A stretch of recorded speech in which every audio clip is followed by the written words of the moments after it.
prayers are offered for Donald Graham. Well, Don, he'd do anything for anybody. He was a real nice guy.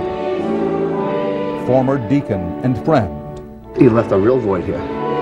His was a big voice. He was always willing to help you. In this tiny parish. We miss his smiling face. We miss his cheerful attitude, his kindliness. He was a victim, first of all, a victim of our time. Let us pray. A voice now silenced. Maybe Donald got caught up in something that was beyond his ability to master. Donald Graham got caught up in road rage. One cold February night, he flashed his high beams at another car. A small protest, perhaps, but that simple act began a chain reaction that left one man dead. And Donald Graham, he found himself being called something other than deacon. The killer, Donald Graham, on February 20th, 1994, saw some activity on the road which enraged him. Assistant District Attorney John Letourneau. And to understand this case, you have to understand that the activity was something not even directed towards him on the road. Good morning. Good morning, sir. To understand how a 54-year-old church deacon could undergo such a transformation, we came here to the Cedar Junction Maximum Security Prison in Massachusetts. That night in 1994, take me from the beginning. You and your wife had been out for the evening? Well, our dance class was Sunday afternoon, and if we have a good afternoon of dancing and we don't step on each other's feet, generally we'll go to supper, and we went to supper that night. It had been a good day for the retired auto worker, but it was about to turn ugly. On his way home, Graham, traveling in the right lane of I-95, spotted a car coming up fast in the far left lane. The driver was a woman, and she was gaining rapidly on another car carrying two men. Car comes up behind him and flicks the high beams, you know, asking him to move over.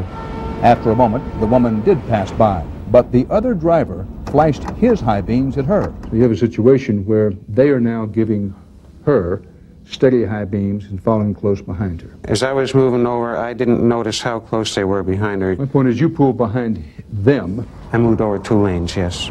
And gave them the high beams? Yes. Why did you do that? Why did I do that? I didn't like what I saw. I don't like people bullying other people. I was disgusted. In the car, now being pursued by the former deacon, were Mike Blodgett. From what I understand, he told his wife he was going to teach Mike a lesson. And passenger Rob Aston. We started off in the high-speed lane. He showed up behind us. And then we moved to the middle lane. And he moved to the middle lane behind us, still with his high beams on. The cars continued down the highway in the same position, with Graham tailing Blodgett. After miles and miles of this behavior, Blodgett decided he'd had enough. Mike said, I'm going to pull over and ask this guy what his problem is. What'd you do? I pulled into the breakdown lane and stopped immediately, as far behind him as I could. Why not just pass on by? Why not just say, I'm out of this, and I'm out of here? I didn't want that man behind me. You never let an enemy behind you under any circumstances. Mike Blodgett was an emergency medical technician. He and Aston, on their way home, were still in uniform. They got out of their car and walked toward Graham, Blodgett carrying a big flashlight. I got out of the car quickly because I wanted to see how big this guy was. If he's pulling over behind us, he must be a big guy because he must be confident.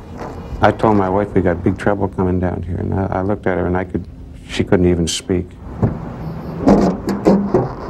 I saw him get out of his car and go immediately to his trunk. I had a crossbow in the trunk.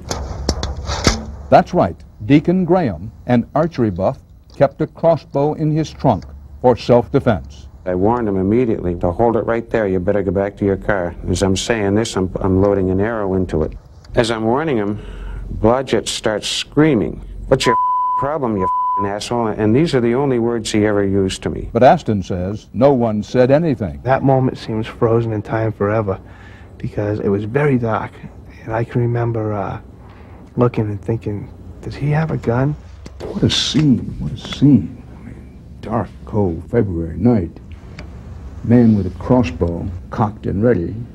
Man in his face, your description. Screaming. And then all of a sudden I heard an air noise, and Mike said he shot me. That was an arrow. And I can remember backing up and looking and he was already covered, soaked with blood.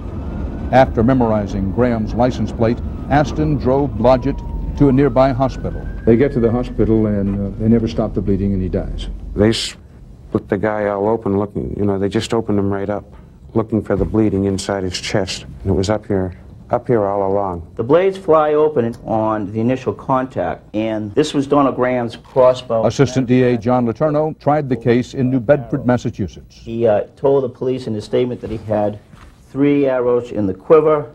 They were all equipped with what's known as an expanding broadhead point. The arrow tip razor edges slicing through that major artery. The arrow goes in, and then by design, it spreads out. Mm-hmm. That's designed to do what? To cut. And to make bleed. Yes, definitely. It's designed to kill. It's called a punch cutter tip. The arrow hits its target, razors expand and open, and what those razors do will cut through the flesh of presumably an animal being hunted to cause as much damage and as much bleeding as possible. You know, I've got to tell you, it sounds terrible. Tell me why I shouldn't think that if I shouldn't. You can say all you want to about it sounding terrible, and when it hits a human being, it certainly is. But you know, I only had seconds. Mike Blodgett didn't even have that. What word or words would you use to describe Mr. Graham? Mr. Graham was clearly enraged that evening. Mr. Blodgett, when he stopped, was angry. But Mr. Blodgett was deserving of an explanation about why this man was harassing him for these 8-some-odd miles down the highway. He was not deserving of being shot by a crossbow. A jury agreed, and Graham was convicted of first-degree murder with extreme cruelty and atrocity. But to this day, he insists that he was only defending himself and his wife against 2 bigger and younger men. You know what I haven't heard, it occurs to me? I haven't heard you say, "I'm sorry." You haven't heard me say, "I'm sorry." Well, I'm sorry that it happened. I wish it hadn't happened. You're sorry it happened, but you're not sorry you did it? I'm sorry it happened. I'm sorry that I had to defend myself. I was forced to defend myself. And I will not apologize for defending my wife and defending my own life. I won't apologize for that. Am I sorry for a bullshit? It's as simple as that. Bullshit. I'm not going to apologize for doing the right thing. I did nothing wrong, Dan. Graham received a life sentence with no possibility of parole. His wife, the woman he vowed to protect, is now divorcing him. How is it 3 grown men wind up on the side of the road on a cold February night with one of them soon to die and the other soon to be sentenced to life in prison? How could this happen? It's so difficult to tell you. Certainly there was a rage on that road that evening. A lot of us are carrying a whole lifetime worth of bad memories. And it all happened in, what, 5-10 minutes, 5-10 miles? In the space of a lifetime. Just a whisker. Absolutely. Absolutely. Find yourself driving more carefully these days? Mr. Rather, I don't even look out the side windows.